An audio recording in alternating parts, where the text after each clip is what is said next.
Este país também devia ser para novos e é por isso que temos em estúdio uma das vozes mais firmes e belas do universo dramático português, enquanto atriz, criadora e enquanto pessoa que diz poesia. Se gostam de poemas, fiquem mesmo por aí.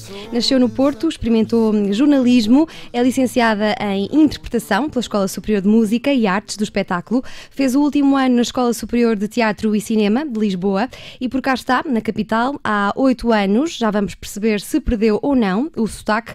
É desde 2016 coordenadora do ciclo de poesia Clube dos Poetas Vivos, no Teatro Nacional Dona Maria II. Faz teatro, mas é sobretudo uma pessoa de teatro, encena, encarna, faz-se ouvir, dá a ver, provoca, agita.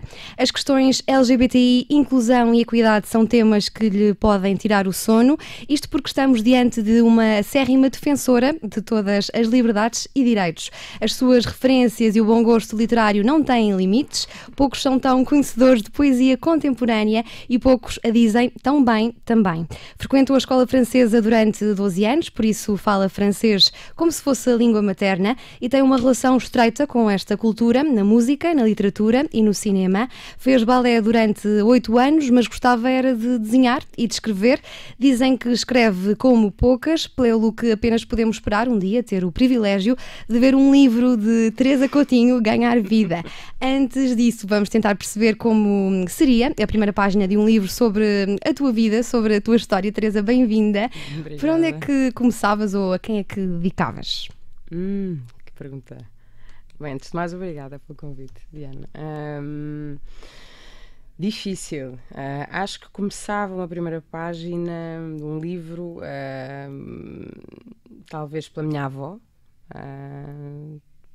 Primeiro porque acho que a infância é sempre a primeira página de um livro da nossa vida, não é? E a minha avó foi uma figura muito marcante nessa, enfim, até o momento em que desapareceu, que foi na adolescência, porque era uma pessoa, enfim, especial. Obviamente que os meus olhos de neta a fazem ainda maior, provavelmente, do que ela era, não sei, mas para mim era uma mulher muito astuta, inteligente. Tu dizias que gostavas de ter metade da astúcia e inteligência dela, não é? Sim.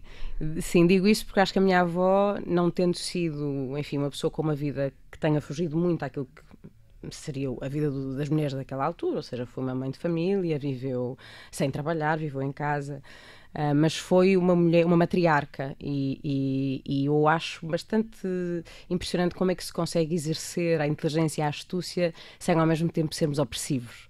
E a minha avó não era opressiva, mas era uma mulher que levava a sua avante, e eu achava isso extraordinário. Eu estava sempre a vê-la assim, controlar a família, as filhas, depois os netos, enfim, era uma mulher especial, talvez dedicasse à minha avó. Eu pergunto-te por onde é que começavas, porque há uma fase da vida a que te referes muitas vezes nos textos que vais partilhando e que pode ser considerada uma fase de iniciação a muita coisa, que é a adolescência. Sim. E estamos constantemente a ouvir dizer que é uma fase muito complicada na vida de um jovem adulto. Como é que foi a tua?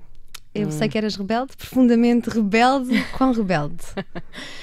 Era rebelde, quer dizer, eu acho que rebelde é uma palavra, talvez eu esteja assim injusta comigo. Eu acho que não era rebelde, eu acho que tive uma adolescência em que tive que, por ter necessidade, obviamente, de viver a minha vida em verdade e em honestidade com os meus, tive que fazer face a coisas um bocadinho complicadas, sobretudo numa idade tão nova, não é? Tinha 16 e, portanto, quando se começam a olhar para as questões da identidade, e que passam muitas vezes pela sexualidade e por uma série de outras coisas, e numa altura, apesar de tudo, quer dizer, eu agora ia dizer a minha idade, mas digo, os meus 31 Nasceste em 1988. Exatamente. Portanto, foi há 15 anos, ou 16, apesar de tudo, já mudaram algumas coisas, não é? Portanto, isto para dizer que fui muito rebelde, na medida em que também foi muito difícil, enfim, viver de acordo com a minha identidade nessa altura.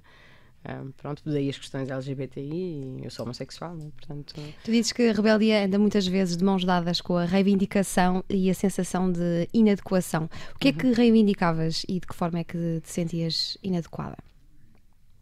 Eu acho, sabes, eu acho que agora não parece reivindicação nenhuma, não é? Eu acho que ninguém pode reivindicar existir. Existe-se, não é? Na altura reivindica-se porque se sente que não se tem lugar, e quando eu digo que a rebeldia muitas vezes anda de mãos dadas com a sensação de inadequação, Quer dizer, nós só somos rebeldes se o meio à nossa volta é um bocado aquela coisa do Brecht, não é? Toda a gente fala da força do rio, mas ninguém fala das margens que o comprimem, não é? Da força da corrente. E eu acho que é um bocado isso. Hoje olho para trás, quer dizer, rebelde. Eu queria era viver, amar, ser feliz, dançar, estar com amigos, pronto. Mas há muitas pessoas que passam pela vida com uma espécie de adormecimento em relação a essas questões de identidade. Porquê é que achas que foste tão exigente ou tão intensa na adolescência a reclamar e viver a tua identidade? Porquê é que acho que foi tão intensa? Porque eu acho que sou intensa. Não consigo perceber de onde é que vem essa intensidade. Eu acho que consigo perceber que tenho uma herança. Acho que os meus pais são duas pessoas intensas, à sua maneira. Latinos, o meu pai é um homem intenso, a minha mãe também, de outra forma. E eu acho que fui educada, enfim, nesse contexto de se dizer muita coisa em casa, de haver muita conversa à mesa e eu ter muita voz, por exemplo, que eu acho que é uma coisa que te dá uma sensação desde cedo. Às vezes pode ser duro porque pode ser precocemente, pode ser uma adulta precoce, não é? Mas quando tens muita voz também sentes que, enfim, que tens muita coisa para dizer e, portanto, preenches esse espaço que te é dado com muita coisa para dizer e pronto, e depois acho que, de facto, eu era... talvez porque esse mundo interno de que tivemos a falar, não é? Da questão da identidade, também é durante muito tempo, eu acho que para qualquer pessoa que viva uma sensação de inadequação ou de estar à margem, é durante muito tempo um lugar de esconderijo, não é? E, portanto, quanto mais escondido, também mais visceral e mais intenso, acho eu. E sugaste o tutano da vida nesses anos pouco fáceis? Eu acho que sim. Eu acho que, quando eu digo isso, o que quero dizer foi uma adolescência em que eu quis um bocado partir a loiça, como se costuma dizer.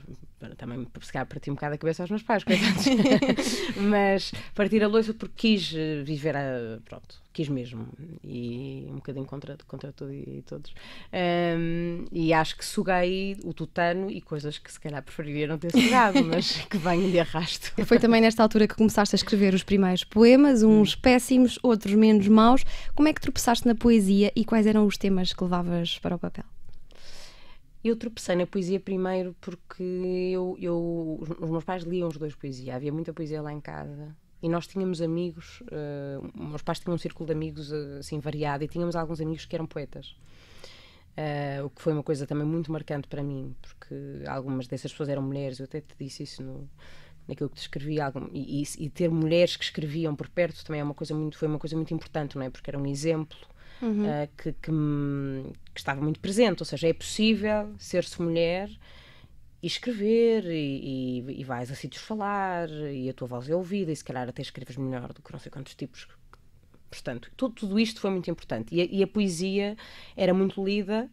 A minha mãe é professora, portanto também havia, pronto, essa relação com a palavra muito forte e eu comecei por ler muita poesia desde muito pequenina. Eu lembro que a minha mãe me deu logo aquele livrinho da Sofia de Melbrenner, que era um livro que acho que quase toda a gente leu, um livro que era o meu primeiro livro de poesia, assim, uma coisa qualquer. E depois comecei a ler cada vez mais, então eu estou na fase pré-adolescente e adolescente, meu Deus, era tudo que fosse mesmo sangue, suor e lágrimas, eu li e depois comecei a escrever.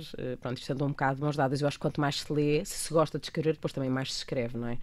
E foi nessa altura, eu digo que os poemas eram péssimos porque hoje leio-os e dá-me uma certa ternura. Então os tens, guardaste? Alguns, sim. Dá-me ternura porque acho que os temas são quase sempre os mesmos, na verdade, não mudaram muito. Era que escrevias sobre amor? Escrevia sobre amor, claro. Amor, querer viver, sei lá, os sonhos todos do mundo, enfim, sim. Os hábitos de leitura é uma coisa que me interessa sempre trazer para cima da mesa. Para quem nunca leu poesia, por onde é que achas que poderia começar, eventualmente? Não é fácil. Eu acho que isso é um bocado... É como perguntar, não é? Qual seria o primeiro filme que tu poderias ver, não é? O Cinema Paraíso, não sei, talvez por ser um filme tão... Não sei, eu acho que depende muito da vida que se teve, não é? E do que é, do lugar em que estamos na vida. Eu acho que por acaso eu falei na Sofia, acho que a Sofia é uma excelente porta de entrada para a poesia, mesmo para quem é assim mais jovem. Depois há outros poetas que eu acho absolutamente, quer dizer, eu acho... sim, acho que a Sofia. Acho que mantenho a Sofia. Há quem acredite... Ou pessoa. É inevitável fugir à pessoa. Não, por alguma coisa estão nos livros da escola, não é? Sim. Há quem acredite que a poesia vai ser a nova arte, a crescer a nível de showbiz, assim um pouco como o que está a acontecer com o humor. Achas que é possível? A nível de showbiz, o que é que és dizer? Sim, espetáculos de poesia, slam poetry. Nos Estados Unidos já está a acontecer muito. Sim, nesse sentido. Há muitos livros a vender bem de poesia. Sim. Eu acho a slam poetry incrível. Eu vejo aqueles vídeos, há muito nos Estados Unidos, em Nova Iorque, há assim uns clubes, eu acho aquilo absolutamente inacreditável. Aliás, eu até gostaria, francamente, de ir assim, para lá uns tempos e experimentar, porque eu gosto de dizer poesia, mas acho que aquilo está num lugar também de uma muito menos rede, não é? Porque aquilo depois mistura, está muito próximo também do rap da improvisação e, portanto, eu acho muito interessante. Sim, acho que é possível, que quem me dera, eu adoraria, não é? Está sempre a dizer que a poesia é o parente pobre das outras artes e da literatura, quem me dera que a poesia pudesse ganhar esse lugar mais... Se isso acontecesse em Portugal, serias de certeza uma das nossas estrelas na arte de dizer poesia. Começaste a dizer em casa, começaste a gravar-te e a ouvir-te, como é que isso aconteceu? Comecei a dizer em casa, lembro-me que a primeira vez que disse assim, que tive coragem de dizer, foi numa festa que os meus pais deram lá em casa e em que estava, se não me engano, não quero mentir, mas estava a Ana Luísa Amaral. E eu quis ler um poema à minha mãe, assim, cheio de nervos e tal, e então li o poema e a Ana Luísa, acho que no fim disse qualquer coisa, tipo, esta miúda não lê nada mal. Eu devia ter, 15 anos.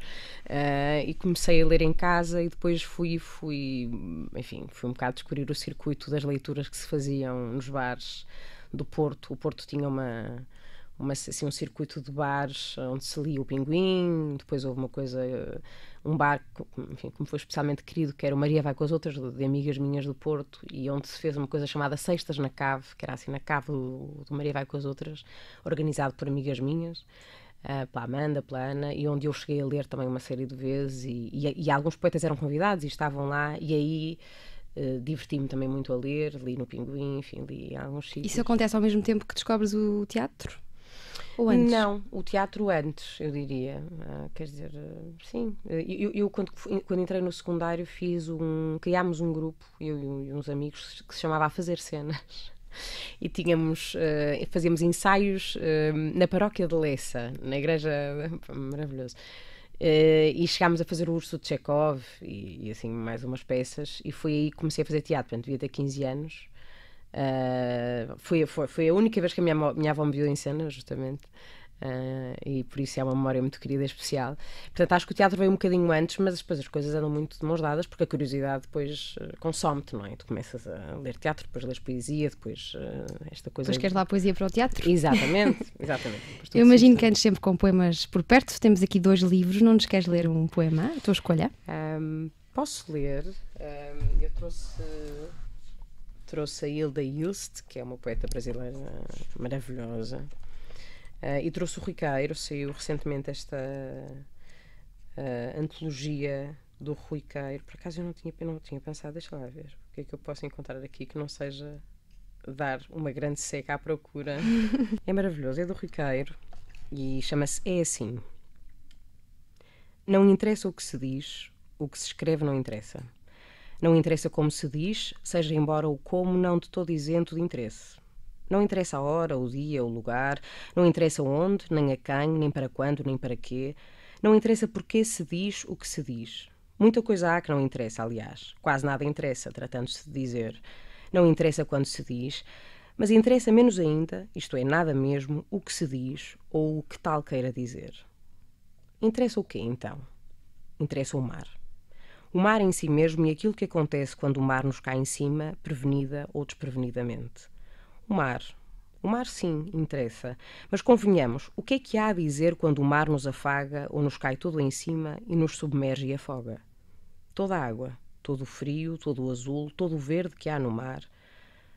Como agora dizer-se, ao iniciar uma qualquer explanação, como dizer-se, é assim, não há nada a dizer. E quando então alguma coisa se diz, o que é que isso pode querer dizer ou que raio de interesse poderá ter? Estão a ver a situação? O mar, toda a monstruosa porção de água que o mar é, todas as cores, todo o frio e toda a espuma, toda a luz também, e a escuridão que há no mar, tudo em cima de nós, assim de repente. Que interesse tem dizer? E dizer o quê? E como? Dizes poemas todos os dias. Obrigada por este momento. Nada. Não foi assim completamente. Não leio todos os dias. Sim, leio todos os dias. E o que é que ajuda mais? É o teatro que ajuda mais à poesia ou é a poesia que ajuda mais ao teatro? Eu acho que tudo se mistura. Ou seja, eu encontro muita poesia no teatro e acho que ler poesia também é teatro, obviamente. E acho que, portanto, essas coisas todas se misturam, porque têm todas a ver com uma necessidade de qualquer de tu chegares ao outro, não é? Eu lembro-me sempre da Ana Luísa Amanal que dizia numa entrevista: ninguém escreve para a gaveta. Não é? Eu acho que ninguém escreve para a gaveta e de certeza que ninguém faz teatro para a gaveta e ninguém lê poesia para não ser ouvido, portanto... Tu, além de tropeçares na poesia, também tropeçaste na Agostina Bessa Luís, não sei se nos livros, mas na figura, na mulher tropeçaste algures num jardim, não foi? É verdade, essa história é incrível. Eu quero acreditar que eu acho que era ela, tenho quase a certeza absoluta. Eu tive aulas de pintura durante assim, uma fase da minha... infância em casa da filha da Agostina, que eu acho que na verdade era uma casa de família, da Mónica Baldac, e um dia a Mónica manda-nos, a mim e uma amiga, a Luísa, ir para o jardim desenhar o que víssemos. E eu, obviamente, em 2 segundos perdi-me no jardim, já preocupada com as plantas e com os bichos, e já tinha minhocas nos bolsos e não sei o quê, enfim, já estava muito longe da minha preocupação com o desenho. E num pátio, entretanto vou dar a um pátio, se bem me lembro, acho que era assim um pátio, aquilo era uma casa muito bonita em frente ao Douro, e está uma senhora com alguma idade sentada nesse pátio, assim com um ar austero. Na minha cabeça, eu posso ter fantasiado, mas ela estava a tomar chá.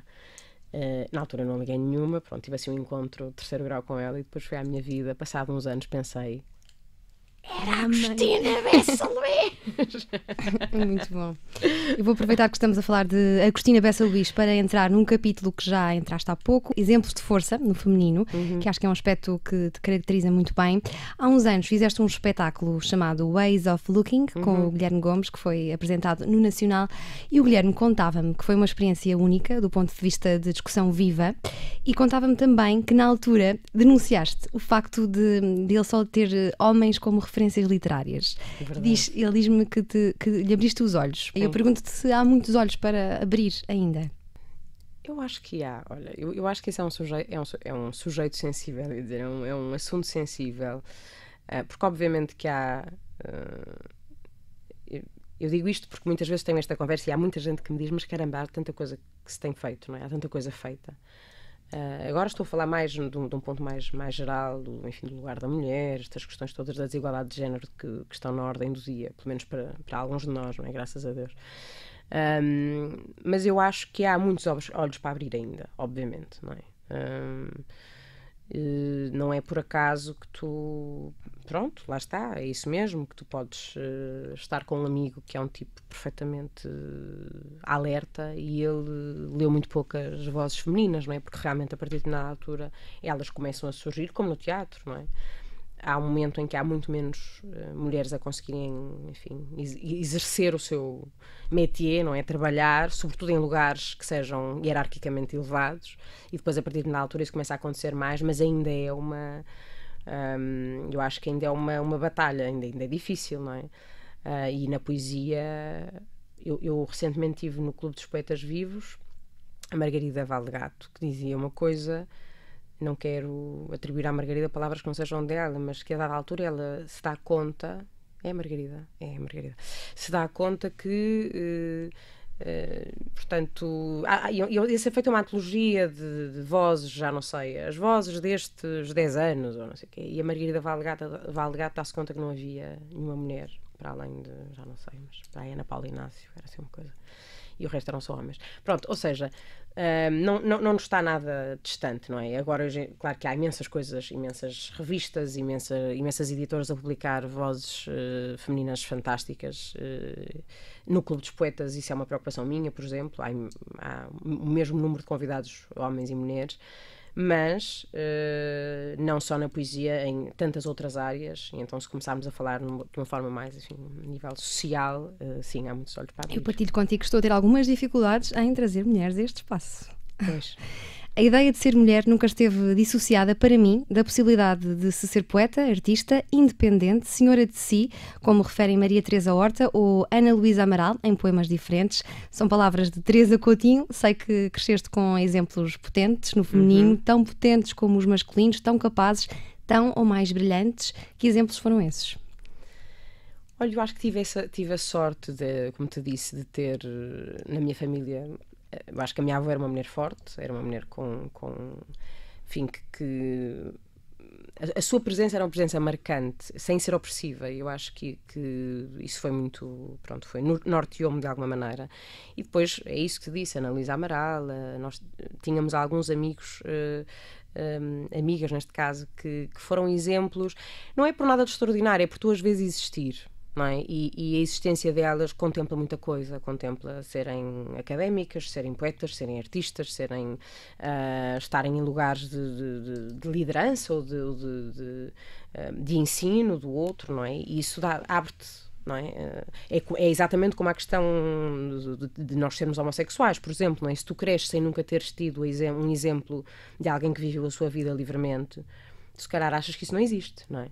Não é? Hoje, felizmente, nós temos imensos conteúdos, até na televisão, não é? Em que as questões LGBT estão todas mais ou menos representadas, enfim, não são assim tantos, mas ainda há alguns. Mas se tu cresces sem nunca teres visto, sequer perto de ti, ou sabido uma história de alguém que pôde viver como quis, não é? Tu não sabes se isso existe. E eu acho que em relação às mulheres é um bocado igual. Eu imagino que a minha avó... Quer dizer, não tenho tido propriamente exemplos de mulheres assim a viver a sua vida como lhes deu na gana, não é? E eu tive duas ou três mulheres por perto que eram pessoas com um ascendente sobre os outros grandes. E isso é importante. Isso é importante. E tu consideras-te feminista? Como é que olhas para esta vaga de feminismo em Portugal e no mundo? Achas que é honesta ou é uma trend? Não acho que há coisas diferentes, não é? Ou seja, eu sou feminista no sentido em que, para mim, o feminismo é defesa da igualdade de direitos. E o feminismo existe para responder a um problema, não é uma coisa que de repente as pessoas se lembraram, agora era excelente pôr-nos aqui todas a falar de coisas que não existem. Não, nós estamos digo todas, há homens feministas, portanto, todos. O feminismo existe porque, de facto, é um problema milenar a desigualdade de direitos e depois, obviamente, eu acho que tem muito também a ver, obviamente, com a questão do aparecimento da internet, das redes sociais e etc. Isso depois se transmuta em mil e uma outras manifestações, umas que eu acho mais interessantes e que têm a ver com o feminismo, outras que eu posso achar, se calhar, um bocadinho mais inócuas ou muito, como se costuma dizer, muita parra e pouca uva, não é? Mas também, francamente, não perdi muito tempo a olhar para elas porque estou mais preocupada em olhar para coisas que eu acho que eu própria ainda estou a tentar perceber, percebes? Ou seja, a ler algumas coisas que vão mesmo lá atrás, não é? E que expliquem, por exemplo, porque é que o pensamento... Há uma tipo francesa que tem um livro, ela chama-se Christine Delpy, e tem um livro que se chama Qui sont les autres? Acho que é uma coisa. Qui sont les autres? Tem qualquer coisa antes, mas eu não me estou a lembrar. E em que ela vai à gênese do pensamento ocidental, não é? E a Platão e aos filósofos que nós lemos e que admiramos, e que são todos homens, não é? E ela diz uma coisa maravilhosa, que é este penso logo existe, não é? Quem estaria, pronto, eu agora estou a fazer, se calhar vou ser apedrejada, mas quem estaria a lavar a casa ou a limpar o chão para um homem se poder pensar e logo existir? Ou seja, o que eu quero dizer é que muito deste pensamento importantíssimo e fundador para nós, não é? Vem de cabeças masculinas, pronto. Como o cinema durante uma altura é feito, agora estou a passar para tempos mais recentes. Mas tem que ver com a educação, não é? É um problema estrutural de educação? Sim, é um problema estrutural e acho que sim. É um problema estrutural que eu acho que agora se está, obviamente, a ser alterado e estamos a agitá-lo, estamos a pensar sobre ele, mas há montes de lugares no mundo em que as coisas se passam de maneira absolutamente tenebrosa, não é? E outra coisa, eu acho que quando a crise se instala, e quando digo crise, digo a catástrofe, não é? Penso sempre no Handmaid's Tale, que é esta série agora que está... e que a Margaret Atwood, não é? Vem de um livro da Margaret Atwood que escreve numa realidade distópica, não é? Em que a mulher serve um bocado só para parir ou para fazer de jarro ao lado do marido, não é? E nós dizemos, esta realidade está tão distante. Há muitos países em que é assim, não é assim tão distante, e mais, eu acho que quando nós vivemos situações em que estamos perto de catástrofes, digamos, políticas, e acho que nós estamos na Europa assim, não é? A começar a sentir a ascensão de extremismos assustadores. Eu acho que a mulher é assim, logo aquela na frente da linha que começa logo a sentir na pele perda de direitos, perda de... Quer dizer, é assim, não é? Porque é histórico. O que é que encontras em nomes como Hilda Hilst, Clarice Lispector ou Fernanda Young, que eu conheci graças a ti e agradeço-te.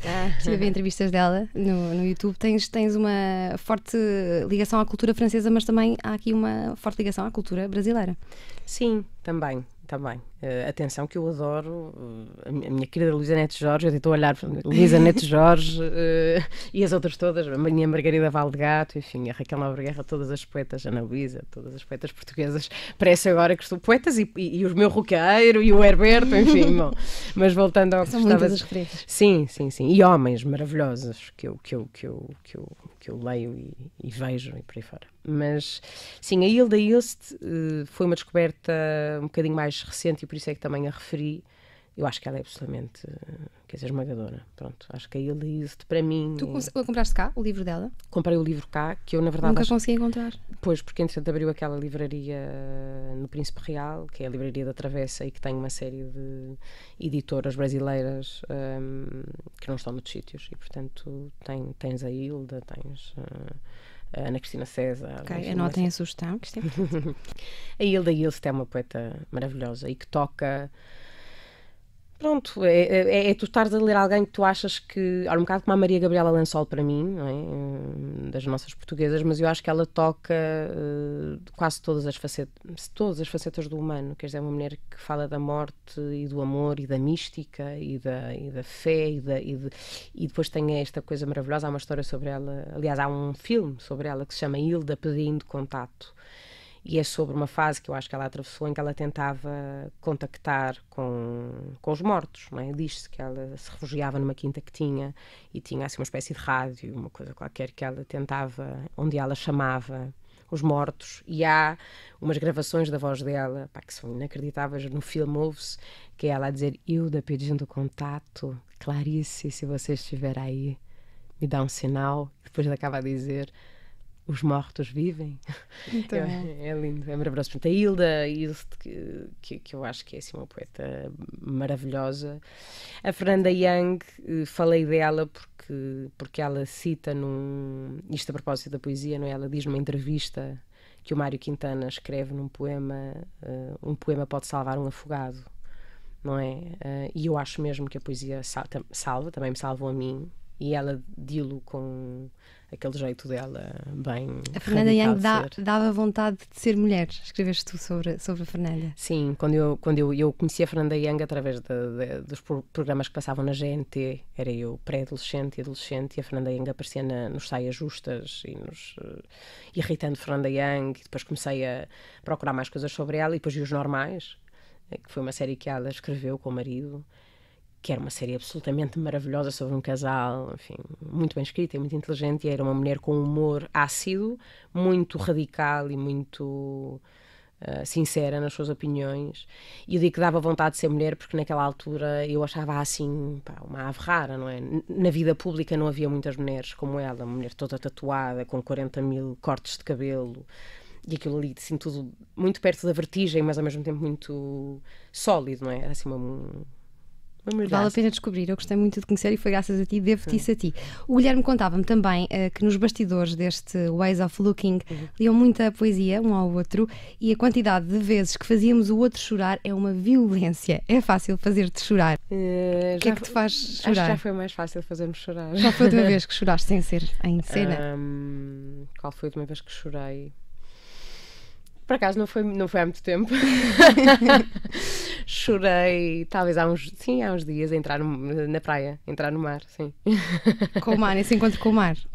Sim, chorei por mim, por comoção minha, mas no mar, sim. Não achas que a sensibilidade é muitas vezes ainda vista e sentida como uma fraqueza? Não. Não? Para mim não é nada. E felizmente No meio artístico, de certeza que não é sentida dessa forma. Acho que aí os homens são um bocado as vítimas, se calhar, desse pensamento. E eu, felizmente, enfim, estou rodeada de homens que exercem a sua sensibilidade cheios sem problemas nenhuns, mas se calhar, claro, para muita gente ainda é, sobretudo para homens, eu imagino que ainda seja muito difícil. Eu acho que tem a ver com... A vulnerabilidade é uma coisa muito difícil, não é? Porque se calhar para muita gente a vulnerabilidade ainda não é compreendida como uma faceta da força, não é? Nós só nos podemos vulnerabilizar se soubermos também quem somos, o que é que essa vulnerabilidade quer dizer, que isso não nos diminui perante o outro. E, portanto, sim, talvez ainda seja... Mas para mim não é. E enfim, para muitas das pessoas que me rodeiam, infelizmente também não.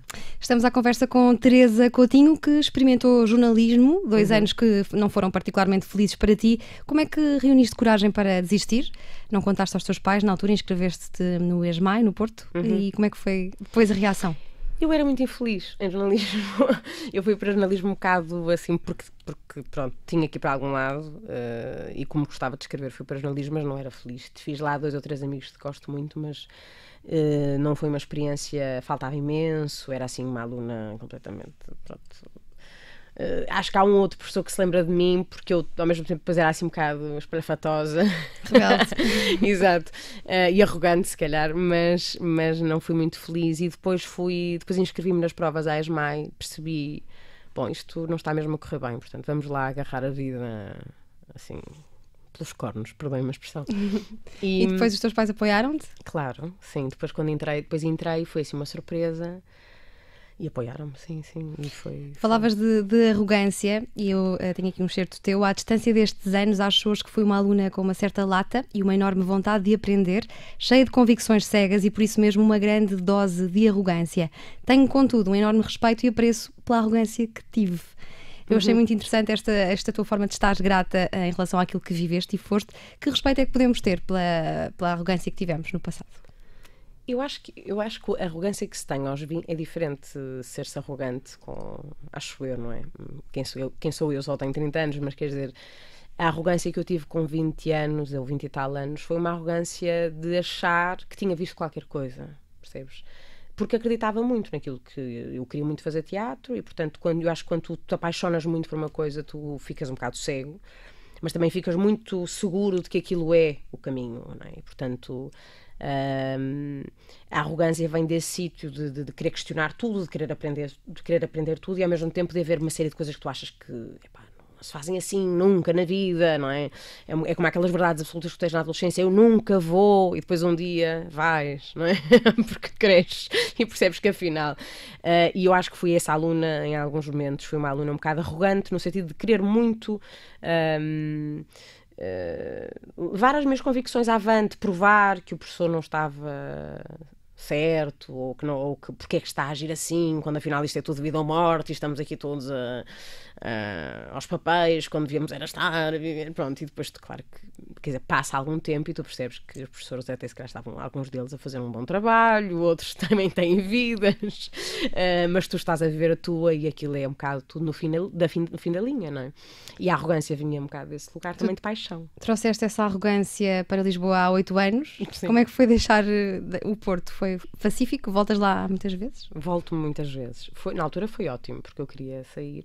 Aliás, na altura tentei ir para Paris e depois não consegui, porque não havia protocolos. Mas passaste uma temporada já em Paris? Passei. Fui fazer um verão à Jacques Lecoq. Hoje dá-me vontade de rir, porque, quer dizer, na altura achava que ia fazer teatro físico. Oh, meu Deus. mas foi uma experiência espetacular ter estado lá. Mas depois quis ir para lá estudar e não foi possível, porque não havia protocolos entre as escolas, e acabei por vir para Lisboa. E na altura foi muito bom porque tinha muita vontade de sair do Porto, estava um bocado cansada depois comecei a ter muitas saudades, porque eu amo o Porto, amo as pessoas do Porto, amo tudo, o sotaque, que eu espero que ainda consiga ir lá algumas palavrinhas que ainda dizes. Sim, e vou lá sempre que posso, porque tenho lá família. Mas achas que a cena artística é mais intensa em Lisboa do que no Porto? O Porto também é culturalmente forte? Eu acho que na altura em que eu saí era muito, muito mais difícil fazer teatro no Porto, sim. Pelo menos o que se sentia na escola é que havia um distanciamento enorme entre, portanto, o percurso escolar e depois eventualmente chegar às instituições. Quando digo instituições, digo o Teatro Nacional, mesmo as companhias que existiam no Porto pareciam-nos assim uma coisa muito distante. Eu acho que hoje em dia não é assim. Até porque acho que provavelmente houve um esforço da parte também dos teatros de se aproximarem das escolas, e porque acho que, obviamente, também as pessoas que estavam no poder mudaram, e porque houve também, enfim, pessoas que surgiram no panorama cultural portuense muito importantes, não é? E que agitaram muito o estado das coisas.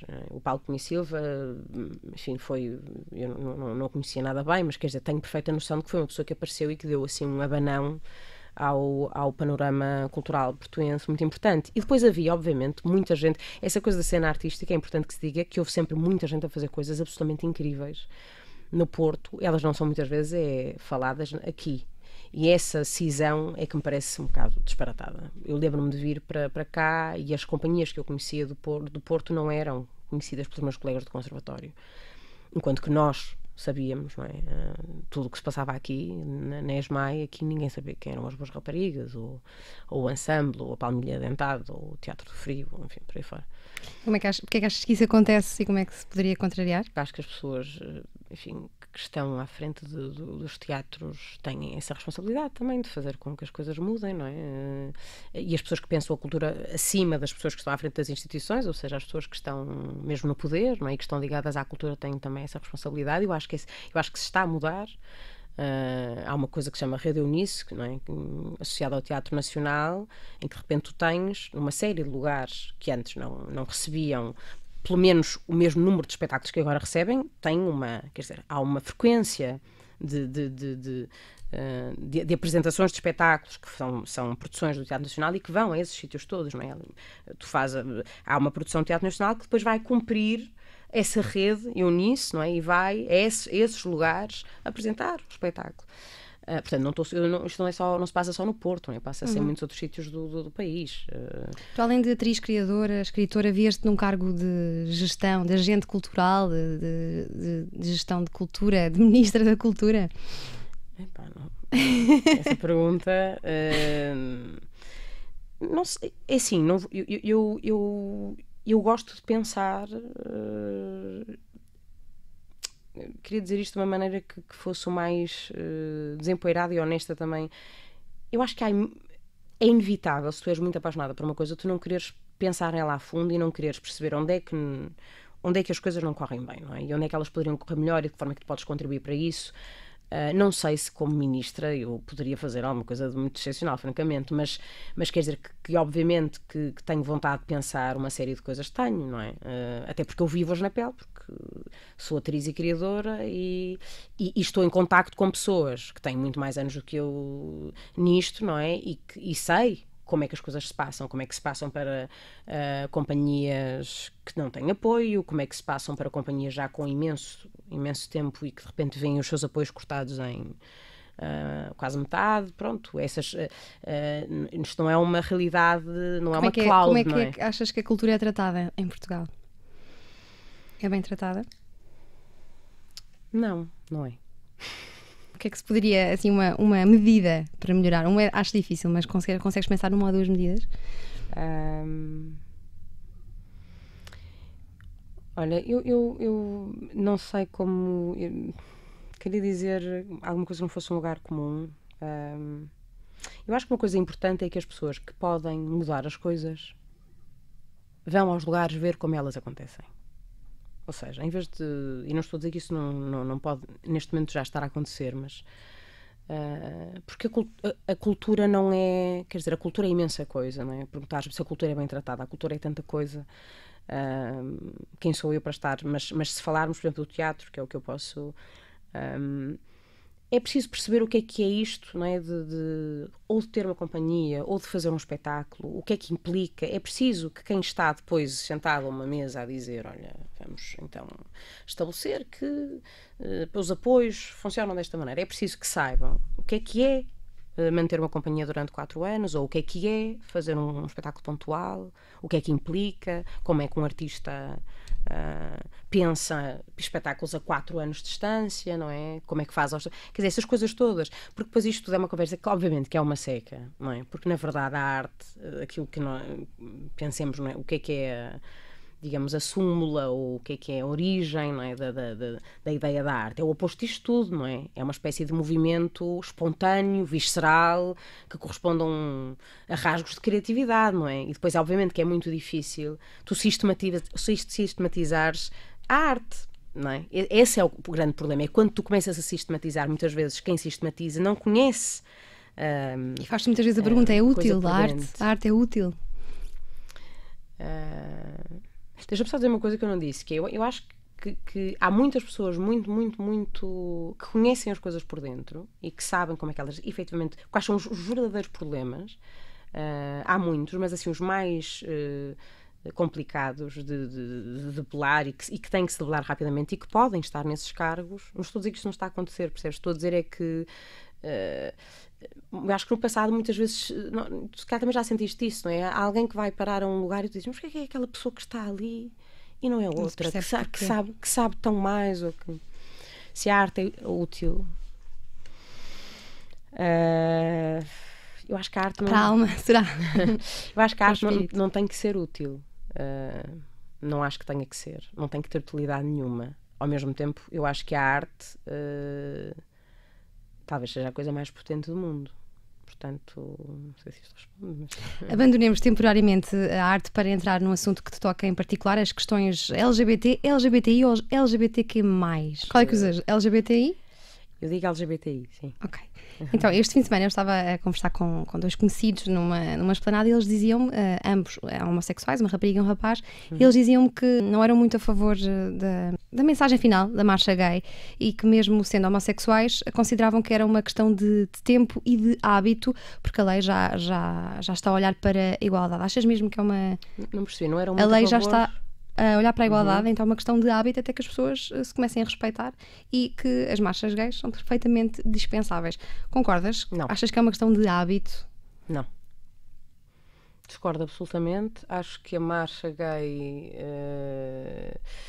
Primeiro é preciso perceber que a marcha, que hoje é vista um bocado como uma festa e uma celebração, surge nos Estados Unidos como uma resposta uma coisa que aconteceu, não é?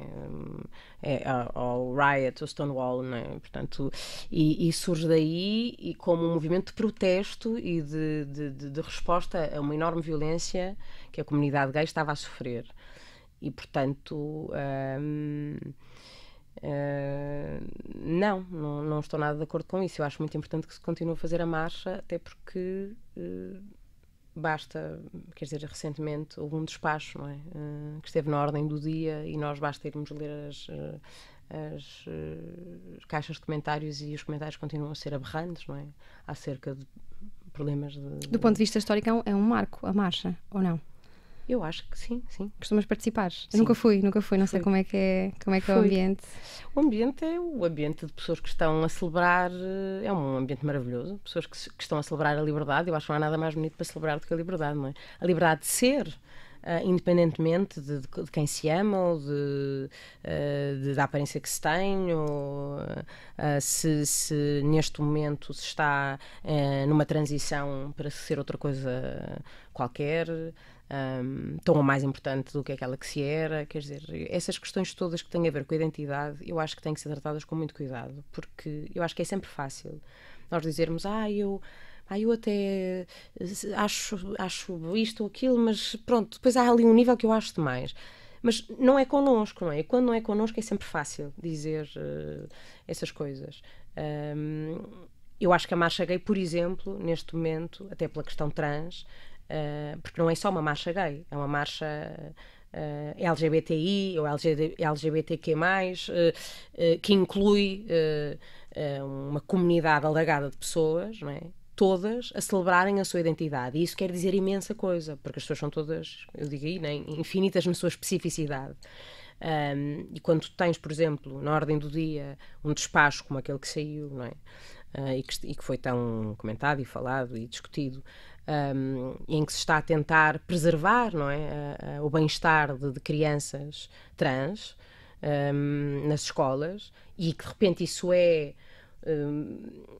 E eu não estou a dizer que isso que não mereça discussão e não mereça ser pensado, mas depois é possível dizerem-se coisas tão violentas como algumas que eu li, não é? Tu percebes que há pessoas que estão na marcha, eu tenho amigos meus que estão na marcha, que não são assim, têm 19 anos e são trans. Não é? São ainda jovens, muito jovens, não é? E que ainda estão ali a poder dizer sou como sou, exatamente como me apetece, danço, grito, faço o que me apetece e tenho espaço para isso. E a marcha é também isso. Portanto, a marcha é só um encontro para lembrar as pessoas de uma coisa que deve existir o ano todo. E como é que tu, Teresa Coutinho, a pessoa com coração que luta pelos direitos LGBT e pela igualdade, olha para figuras como o Bolsonaro, por exemplo?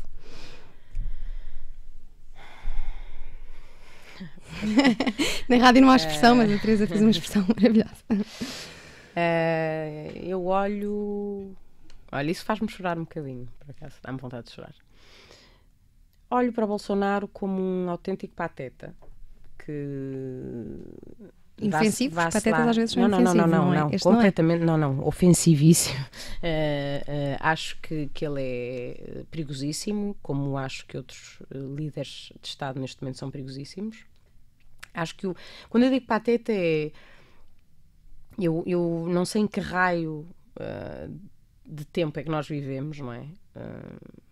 Em que um tipo que é um analfabeto e um tonto, não é? Que não diz nada que se aproveite, surge como um bocado aquele tipo que carrega a verdade, não é? Porque muita gente diz isto, não é? Ele vem dizer aquilo que as pessoas estavam todas mortinhas por dizer e ninguém dizia. Epá, mas desde quando, quer dizer, é que aquilo que as pessoas estavam mortinhas por dizer, afinal, é o que se dizia na Idade Média e não é o que se dizia há 15 anos e há 20 anos. Quer dizer, o que é que está a acontecer, não é? Eu acho que isto merece muito pensamento. Eu estou a pôr as coisas de forma muito básica, perdoem-me, mas o que eu não percebo é que fenómeno foi este, não é? Esta coisa da verdade, esta pós-verdade, não é? De repente vem uma série de tipos que são uns idiotas. O Obama, não é que eu seja uma fã louca do Obama, mas o Obama dizia no outro dia, num discurso, não é? Não é cool ser ignorante.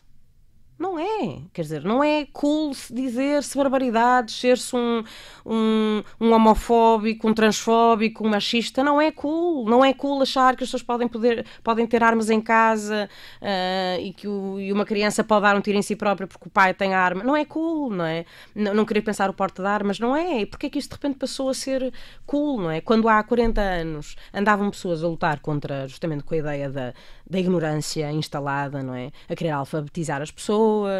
Não foi assim há tanto tempo, não é? Basta ler algumas coisas sobre o 25 de Abril, sobre o estado em que as famílias, em que Portugal estava, não é? Antes do 25 de Abril, a ignorância, o analfabetismo, o lugar das mulheres, enfim, essas questões todas, já nem falo das questões de identidade, outras, mas... E porquê é que de repente em umas dezenas de anos estamos outra vez a achar que é cool, um gajo que aqui há uns anos nós dizíamos, coitadito, aquele ainda não leu nada, coitadito, não sei se sabe, não sei, quer dizer, estás a perceber o que eu quero dizer? Não leu, não viu, é um tontinho, com todo respeito por pessoas que se calhar não leram e não viram e não estão de todo nesse lugar, mas é que este tipo, para além de não ter lido, se calhar não ter visto, ser um ignorante, é mau. Esse é o problema. Olha, Teresa, o que também não é cool são as perguntas que eu vou deixar por fazer, porque estamos a ficar sem tempo. Eu não vou apresentar a lista de peças e trabalhos que já fizeste, são muitos. Pergunto-te sim, que papel gostarias de vir a interpretar e a apresentar no teatro? Tens alguma ideia em mente que gostavas de concretizar? Que papel? O que eu tenho em mente, eu tenho muita vontade de fazer o espetáculo que vou fazer para o ano. Que é um espetáculo, para não dizer assim uma daquelas personagens da tradição teatral, enfim, porque há algumas que realmente eu acho maravilhosas, outras que não me interessam tanto, mas posso dizer que tenho muita vontade de fazer o espetáculo que vou fazer e que é sobre a mulher, também a mulher no teatro. Já tem título? Chama-se Solo. Só. Isto é em 2020, então. Sim, sim. E com quem é que gostarias de contracenar? Vivo ou morto, português ou estrangeiro? Eu gostaria de contracenar com a Gina Rowland, porque acho que ela era e é absolutamente genial. E sei lá, e depois o Arthur, sei lá, talvez. Sim. E em relação à astrologia, o que é que encontras na astrologia? Há ali qualquer coisa que tu gostas, não é? Não é bem a astrologia, quer dizer, a mística é uma coisa que me interessa, mas quando eu digo mística, eu acho que o misticismo e o lado da vida, que não, depois quando se vês como calo, fazes-me assim um sinal e eu calo. Não, o lado da vida que não se vê, não é? Esse interessa muito, e isso, quando falo desse lado, falo da fé também.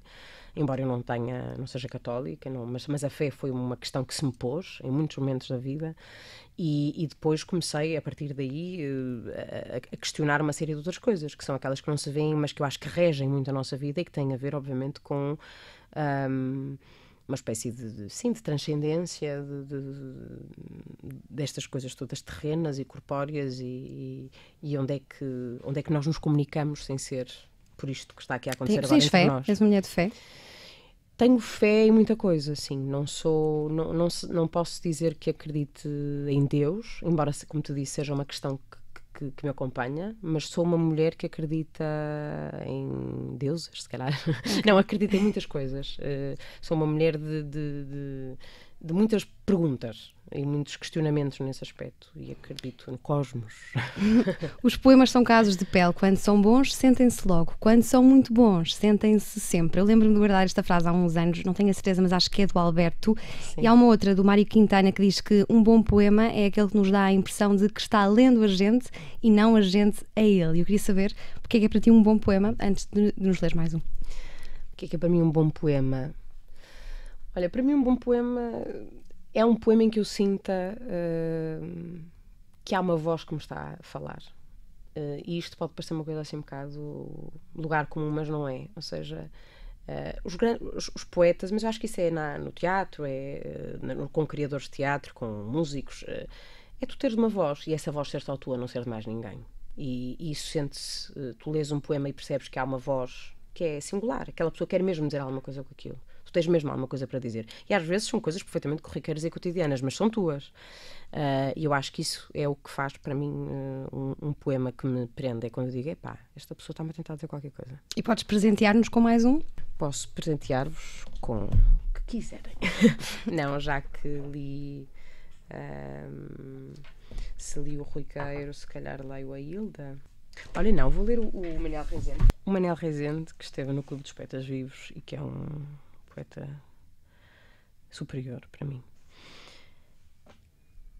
Chama-se Com Que Então Era Isto. Com que então era isto a vida? Para que serviram tantos olhos entornados, tanto requebro no corpo, tanta catedral, tanta obra de arte, tanto filósofo enjoado, chegados aqui, quando declina a força animal sobre o seu chão de palha e pó, haverá alguma mão enfermeira que nos conchega a fronte e nos abraça ainda de úmida humanidade?